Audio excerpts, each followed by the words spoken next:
찬송하시겠습니다. 찬송가 183장입니다.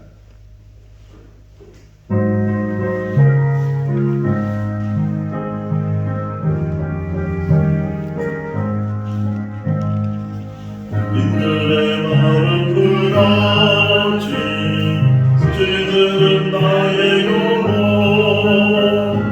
주님이 약속한 성령 간절히 기다리네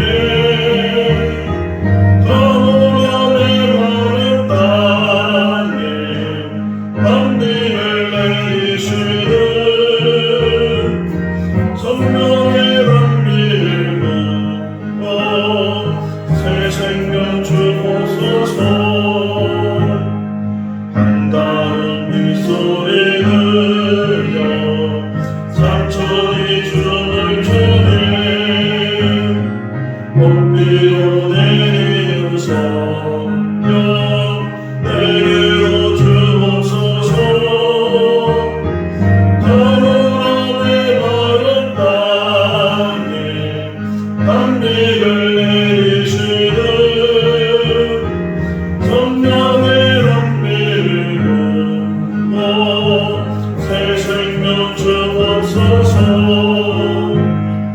절 따라 흐르네요 소목이 무성하니 갈급한 내 심령 위에 성령을 부으소서 가물어 내 마른 땅에 단비를 내리시는 성령의 단비를 부어 새 생명 주옵소서 참되신 사랑의 언약 어디 순이 싸우랴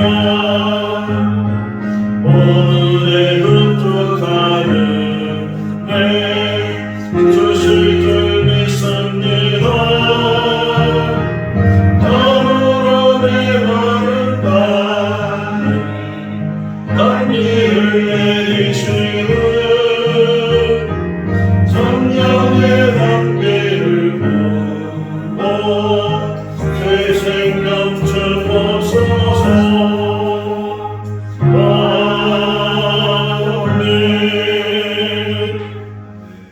잠언 29장 14절에서 27절 말씀입니다. 잠언 29장 14절에서 27절 말씀. 왕이 가난한 자를 성실히 신원하면 그의 왕위가 영원히 견고하리라. 채찍과 꾸지람이 지혜를 주걸 임의로 응하게 버려둔 자식은 어미를 욕되게 하느니라. 악인이 많아지면 죄도 많아지나니 의인은 그들의 망함을 보리라. 내 자식을 징계하라. 그리하면 그가 너를 평안하게 하겠고 또 내 마음에 기쁨을 주리라. 묵시가 없으면 백성이 방자히 행하거니와 율법을 지키는 자는 복이 있느니라. 종은 말만 하면 고치지 아니하나니 이는 그가 알고도 따르지 아니함이니라. 내가 말이 조급한 사람을 보느냐 그보다 미련한 자에게 오히려 희망이 있느니라. 종을 어렸을 때부터 곱게 양육하면 그가 나중에는 자식인 채하리라. 노하는 자는 다툼을 일으키고 속내는 자는 범죄함이 많으니라. 사람이 교만하면 낮아지게 되겠고 마음이 겸손하면 명예를 얻으리라. 도둑과 짝하는 자는 자기의 영혼을 미워하는 자라. 그는 저주를 들어도 진술하지 아니하느니라. 사람을 두려워하면 올무에 걸리게 되거니와 여호와를 의지하는 자는 안전하리라. 주권자에게 은혜를 구하는 자가 많으나 사람의 일의 작정은 여호와께로 말미암았느니라. 불의한 자는 의인에게 미움을 받고 바르게 행하는 자는 악인에게 미움을 받느니라. 아멘. 할렐루야. 아멘. 오늘 새벽에 일어나서 오늘 말씀을 묵상하는 가운데 제가 초등학교 다닐 때 일이 기억이 났어요. 학년을 올라갈 때마다 학년 초에 항상 신상카드를 작성을 해서 제출을 하는데 뭐 이것저것 다 심지어는 집이 뭐 자기 집이냐 뭐 전세냐 월세냐 뭐 TV가 있냐 없냐 뭐 그런 것까지도 다 표시를 한 기억이 나는데 그 가운데 하나가 장래 희망, 장래 뭐가 되고 싶은가에 대해서 쓰는 란이 있어요. 물론 학년이 올라갈 때마다 똑같이 쓰기도 하고 또 학년이 올라갈 때마다 그 마음이 변해서 대부분 많은 학생들이 아이들이 선생님 되고 싶어하는 게 큰 꿈이었고 어떤 친구는 장군이 되겠다 그러고 어떤 친구는 경찰이 되고 어떤 자기가 하고 싶은 희망에 대해서 쓴 그런 기억이 나는데 물론 그렇게 희망을 갖고 이제 공부를 해서 자기 희망대로 의사가 되고 싶다 하는 학생이 정말 이제 그 희망대로 의사가 되는 사람이 있고 군인이 되고 싶다 했던 그런 학생의 어린아이가 군인이 되는 장군이 되는 그런 경우도 없지 않아 있고 우리나라 대통령 중에 김영삼 대통령은 중학교 때 그 자기 벽에다가 책상 앞에 있는 벽에다가 대통령이 되겠다는 그런 글을 쓰고 그가 열심히 정치인이 되고 그래서 결국은 대통령이 됐다 하는 그런 이야기도 듣게 되는데 장래 희망 여러분도 한번 생각해 보세요. 아주 오래된 이야기이지만 그 장래 희망을 쓸 때 뭐라고 썼는가 그걸 한번 생각하면 좋겠고 근데 문제는 그 어릴 때 뭐가 되겠다라고 쓴 그것을 기억하는 게 아니고 뭐 그런 적이 있었다는 것만 우리가 생각해도 되는데 지금이에요. 지금 희망이 뭐예요? 장래 희망이 아유 목사님 이제 나이 들어서 60이 되고 70이 되고 나이 들어서 무슨 희망을 무슨 꿈을 갖느냐고 철학자 중에 스피노자라는 사람이 있는데 그 사람이 한 말 중에 유명한 말이 내일 지구가 멸망해도 하는 오늘 사과나무로 심겼다. 내일 지구가 멸망하는데 사과나무 심으면은 적어도 3년 4년이 지나야 거기 사과를 딸 수 있는데 내일 망한다니까요. 그런데도 자기는 사과나무를 심겠다는 거예요. 지금 이렇게 우리가 나이가 뭐 60이 되고 70이 되고 80이 되고 나이가 많이 들어도 꿈을 잃어버리고 살면 안 돼요. 가장 불행한 사람이 어떤 사람이냐? 불행 중에 하나가 꿈이 없는 사람이에요. 꿈 없이 그냥 물론 바쁘게 사니까 뭐 이게 지금 뭐 밤낮으로 일을 해도 아이들 교육하고 아이들 시집장가 보내고 또 뭐 직장만 하고 뭐 하고 저 어렸을 때 저희 어머니 꿈이 뭐였냐면 직장만 하는 거예요. 허리도 졸라매면서 그렇게 저력하면서 정말 조그만 집 하나 장만했을 때 그 어머니의 모습은 두 모습이 보여서 그렇게 기뻐하고 또 그러면서도 눈물 흘리시는 그런 모습을 제가 지금도 기억을 하는데 예전에 우리가 어렸을 때 가졌던 그 꿈대로 된 경우도 있을 테고 꿈대로 되지 않은 경우도 있을 텐데 근데 지금이에요. 지금 만약에 우리가 꿈이 없다면 지금이라도 우리가 꿈을 가져야 된다. 18절 말씀에 보면 묵시가 없으면 그런 말이 나오죠. 묵시가 없으면 백성들이 방자에 행하게 된다. 묵시가 없는 것. 이 묵시라는 의미는 몇 가지 뜻이 있어요. 가장 기본적인 뜻이 뭐냐면 하나님의 말씀. 하나님의 말씀이 없이 살게 되면 사사기 21장 25절이 맨 마지막 절이거든요. 사사기에 그 맨 마지막 절이 보게 되면 왕이 없으므로 자기의 옳은 소견대로 거기서는 어떤 면에서 왕을 하나님 말씀으로 이렇게 대입을 시키면 금방 또 이해할 수 있는데 하나님 말씀 없이 살게 되면 자기 소견대로 자기가 옳다고 생각하는 대로 살다 보면 그것이 잘 되는 것 같은데 오히려 빗가게 되고 잘못 가는 그런 일들이 많이 일어나게 되는데 우리는 때로는 하나님 말씀 없이 살아도 된다고 착각하는 여기 뒷부분에 보게 되면 교만한 사람이 있고 겸손한 사람이 있다고 하는데 교만한 사람은 하나님 없이도 살 수 있다고 하는 사람이고 겸손한 사람은 하나님 없이는 살 수 없다고 하는 사람. 여기 묵시가 없으면 하는 말에 또 그 묵시라는 의미 중에 하나가 뭐냐면 꿈이 비전이. 자, 우리나라가 5,000년 역사를 가졌다 그러잖아요.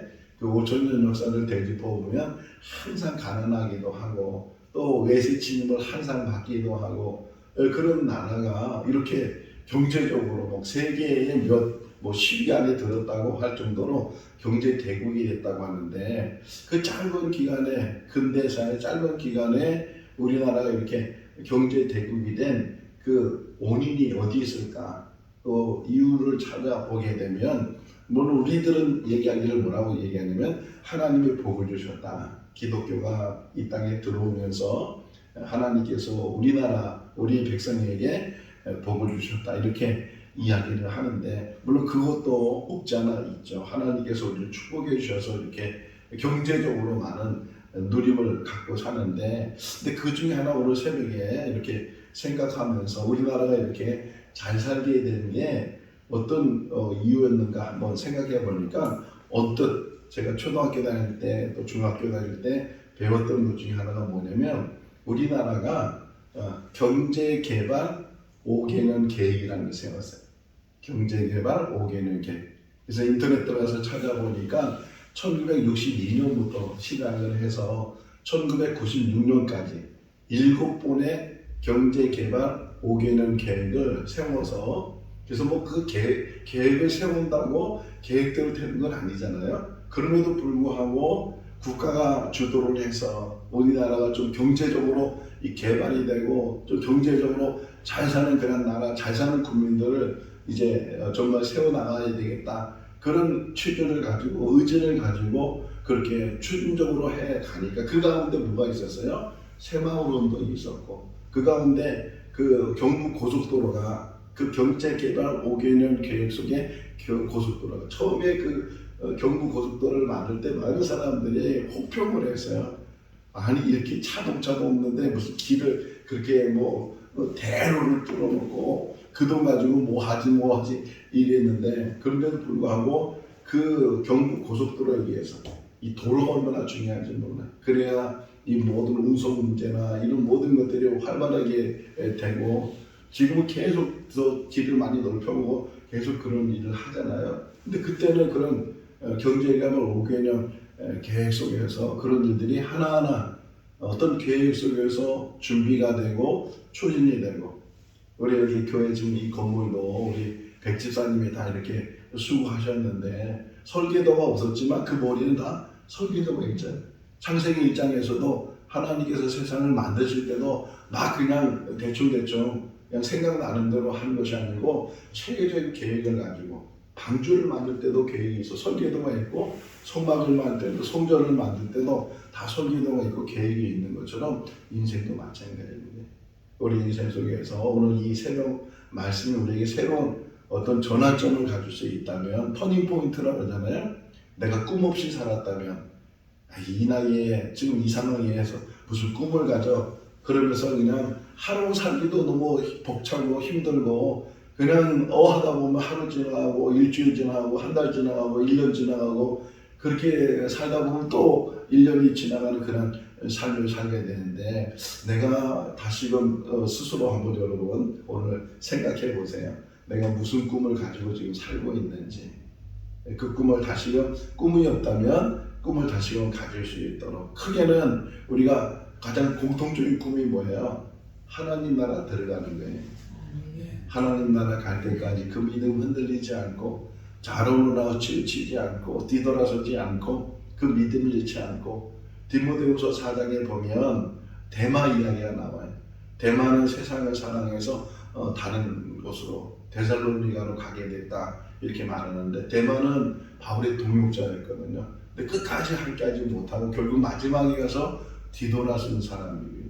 가룟유다도 마찬가지죠. 끝까지 예수님을 따르지 못하고 마지막 예수님을 배반했던 그런 제자 중에 한 사람이 됐는데 우리 인생도 마찬가지예요. 천국 가는 그날까지 우리의 목표는 가장 궁극적인 목표는 천국 가는 그날까지 그리고 이 땅에 사는 날 동안 나에게 주신 사명 감당하면서 꼭 부자가 되는 꿈이 아니고 출세하는 꿈이 아니고 뭔가 많이 가지려고 하는 꿈이 아니고 어제 우리 교인들한테 영상 다 보내줬잖아요. 또 어제 새벽에 말씀을 드린 것처럼 정말 이 타국에 와가지고서 45년, 50년 동안 평생 그 나환자들 돌봤던 그런 분들, 결혼도 안 했고 뭐 출세하는 거 뭐 이런 거 오히려 생각이 오는 것들을 다 가난한 사람들 위해서 그 나환자를 위해서 다 헌신하고 나누고 했던 그런 그 정말 헌신적인 그 삶이 그분에게는 가장 부유한 삶이었고 가장 행복한 삶이었고 그 고국에 가서도 항상 그 소록도를 생각하고 그 남한자들을 생각하고 거기가 그립다 그러고 거기 가고 싶다 그러고 우리의 꿈은 어디 있는가? 세상에 있는 것이 아니고 세상 출세와 뭐 세상에 어떤 아무리 재물을 많이 가져도 아무리 높은 지위를 가져도 지금 보세요. 보면 뭐 자리 싸움으로 뭐 권력을 가지려고 뭐 대통령이 되겠다고 뭐가 되겠다고 그러면서 뭐 정말 수단과 방법을 가리지 않고 때로는 악을 행하는 그런 모습도 우리가 보는 가운데 정말 우리의 꿈은 무엇인지 무엇을 위해서 우리가 하루를 살고 인생을 살아가는지 하는 것들을 다시금 생각해 보면서 저도 그렇고 우리 모든 성도도 그렇고 다시금 꿈을 가질 수 있기를 바랍니다. 아멘. 하나님 앞에서 갖는 꿈에 하나님 앞에 요셉이 이제 형들을 찾아서 도단에서부터 이제 갔을 때 그 형들이 뭐라고 해? 꿈꾸는 자가 온다 그러잖아요. 꿈꾸는 자가 빗대서 말한 거지만 그러나 그 꿈이 현실로 일어나는 역사가 성경에서 기록되고 있는 것처럼 지금 꿈을 가질 수 있기를 바랍니다.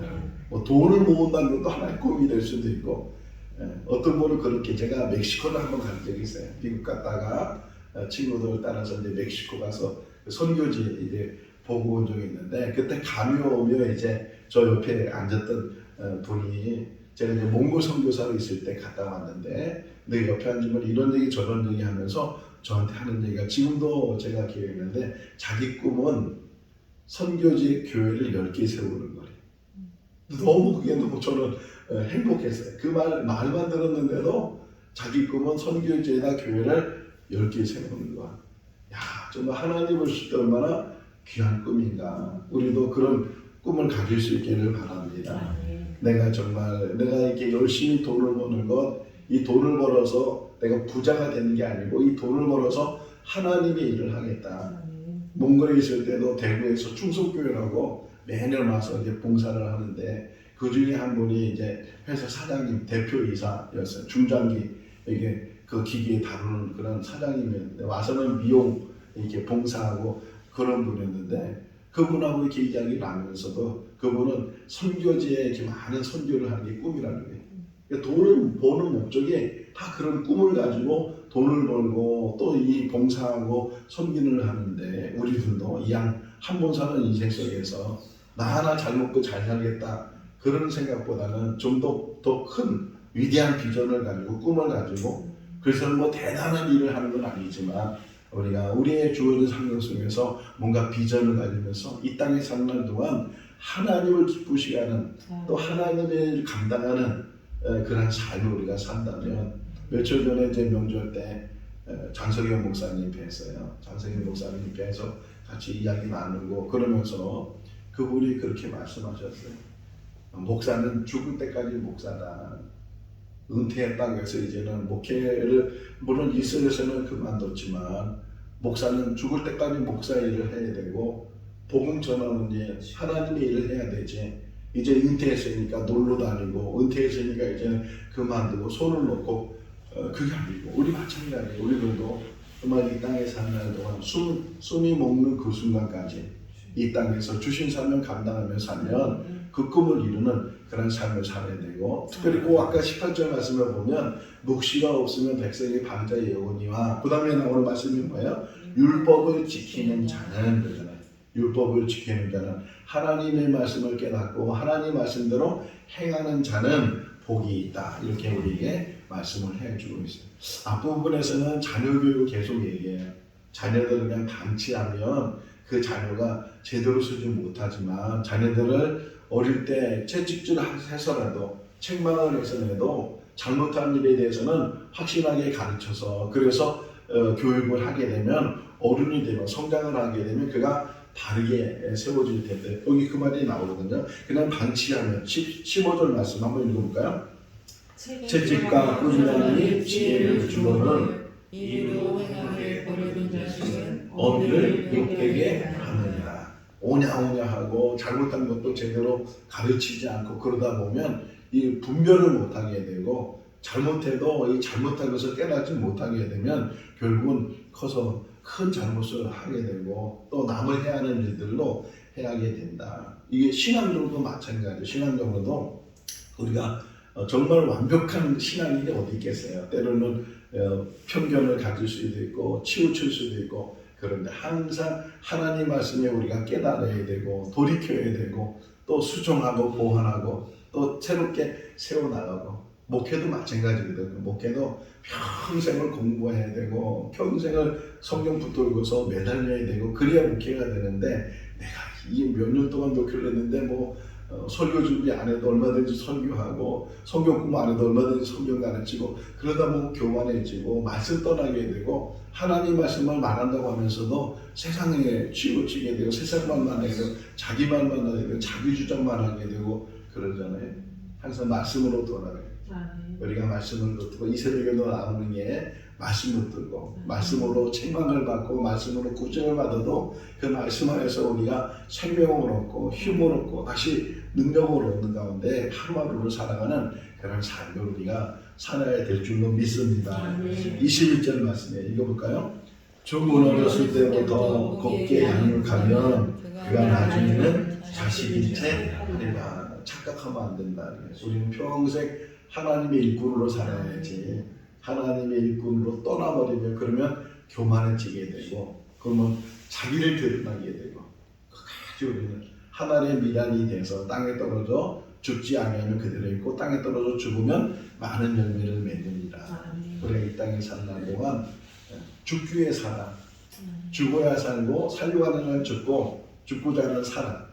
이 땅에 사는 날 동안 하나님을 위해서 섬기고 하나님을 희생하고 그런 삶을 살아야지 착각하면 안 된다. 오냐오냐 이렇게 하다 보니까 자기가 정말 아들인 줄 알고 교만해지는 그런 일들을 우리가 혹 행해서는 안 된다 하는 것이고 또 하나 가르쳐 주는 게 하나 있어요. 좀 우리 교훈을 주는 건데 20절 말씀이거든요. 읽어볼까요?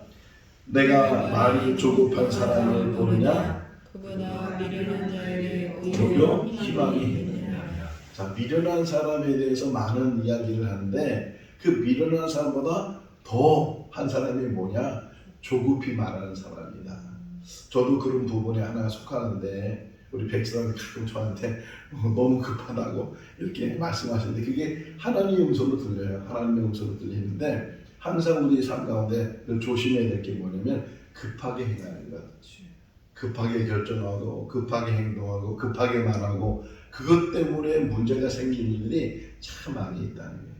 좀 더 신중하고 좀 더 진중이라고 하잖아요. 진중하고 그렇게 우리 삶을 하나하나 살아가는 뭐든지 마찬가지로 뭐든지 성급하게 이루려고 하면 그 성급하게 이루면 쉽게 데펴지는 돌이 쉽게 씌워지는 것처럼 돌도 구들장이 옛날에 우리 구들장이 있잖아요. 연탄 넣고 이렇게 또는 나무 떼고 그래서 구들장에 있는 돌을 천천히 데펴지게 되면 하루 밤새도록 그것이 따뜻함을 유지하게 되고 온기를 주는 것처럼 우리 인생 속에서도 뭔가 너무 조급함으로 이제 우리 교회가 1년이 되는데 1년밖에 안 됐거든 어떻게 보면. 근데도 벌써 뭐 그냥 조급한 마음이 있어가지고 빨리 교인들은 한번 100명 모이고 200명 모이고 막 땅 사고 교회를 짓고 뭐 하고 뭐 꿈은 좋아. 그래서 저도 계획을 세웠어요. 5개월은 그 계획을 해서 제가 혼자 오늘 아침에 새벽에 표시를 했어요. 종이에다가 그래 우리 교회 너무 조급하면 안 되니까 3년 안으로 부칠 준비를 하고 5년 안으로 교회를 조그만 교회라도 우리가 건축을 하면 참 좋겠다. 계획이니까 그런 계획. 어떤 면에서는 너무 물론 서두를 때가 있어요. 서둘러야 되고 왜냐면 기회라는 게 있으니까 그 기회라는 것을 놓치게 되면 또 더 늘어지게 되고 더 더디하게 되는데 참 그래서 인생이라는 게 쉽지 않은 게 뭐냐면 선택과 이 분별하는 것 선택하는 것 이것이 쉽지 않은데 그러나 항상 조심해야 되는 것은 급해서 잘못하는 일이 많다는 거예요. 너무 급하게 해서 그래서 그런 부분에서 좀 더 진중해지고 좀 더 신중해지고 좀 더 생각하고 그러면서 우리가 뭐 말을 해도 그렇고 행동을 해도 그렇고 신앙생활하는 것도 그렇고 뭐 사고를 하든 뭐 뭘 하든 무슨 어떤 관계를 갖든 항상 신중하고 또 항상 늘 이 흔들림이 없이 늘 중심을 잡고 그렇게 사는 우리들이 되면 참 좋겠다 그런 생각을 하게 되고 자 하나 더 25절에 25절 읽어볼까요? 사람을 두려워하면 물에 걸리게 되거니와 여호와를 의지하는 자는 안전하게 하리라. 성령이 이제 오순절날 임하면서 막 그냥 회개 운동이 일어나게 되고 그러다 보니까 이 대제사장 바리새인들이 사도들을 붙잡아요. 사도행전 4장을 보게 되면 사도를 붙들어 가서 예수를 전하지 말라고 기독교 전파하지 말라고 막 그렇게 협박을 하고 그랬을 때 베드로가 요한이 그들한테 하는 말이 있어요. 우리가 사람의 말을 들으냐 하나님의 말을 듣는 게 옳겠느냐. 지금 그 얘기거든요. 사람을 두려워하면 올무에 걸리게 된다. 항상 우리가 하나님을 의지하고 어떤 상황에서든지 사람을 두려워하지 말고 하나님을 의지하고 하나님 앞에 발을 쓰면 그러면 언젠가는 그 발을 쓴 것이 하나님께서 귀하게 세우실 줄로 믿습니다. 사람의 이제 말이 두렵고 사람의 눈이 두렵고 물론 그렇다고 해서 그 사람을 무시하거나 사람의 말에 대해서 우리 함부로 하거나 그런 이야기는 아니고 사람 때문에 사람이 두려워서 하나님의 일을 못하는 일이 없어야 된다는 거예요.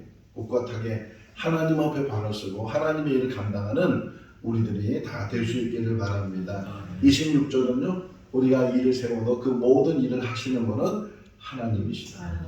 우리가 많은 계획을 세워야 되고 그 계획대로 열심히 일을 해야 되지만 그러나 그 모든 작정한 일을 이루시는 분은 하나님이시다. 하나님께 맡기고 하나님을 의지하고 사는 하루하루의 삶이 될 수 있기를 주님의 이름으로 축원합니다. 기도하겠습니다. 사랑이 많으신 하나님 아버지 오늘도 새날을 주시고 생명 주시고 주님의 전에서 또 이 영상을 통해서 함께 예배드리며 또 말씀을 묵상하게 하여 주신 것 감사합니다. 묵시가 없으면 백성이 방자히 여긴다 그랬습니다. 수치스러운 일들, 해서는 안 되는 일들을 행하는 그런 어리석음이 우리 가운데 있지 않도록 붙도록 주시옵소서. 우리에게 꿈을 주시고 비전을 주시고 또 우리에게 말씀을 주셔서 그 말씀을 붙들고 하나님 앞에 올바로 나가는 믿음의 사람들이 다 되게 하여 주시옵소서. 우리가 계획을 세우지만 그 계획을 이루시는 분은 하나님이신 줄로 믿습니다. 오직 주님만 바라보고 주신 사명 감당하는 우리들 되게 하시고 이 생거진정교회 되게 하여 주시옵소서. 뜻이 있어서 이 교회를 세우신 줄로 믿습니다. 세상에 빛이 되게 하시고 소금이 되게 하시고 또 사명 감당하는 우리들 되게 하여 주시옵소서. 무엇보다도 사랑의 공동체를 이루게 하여 주시옵소서.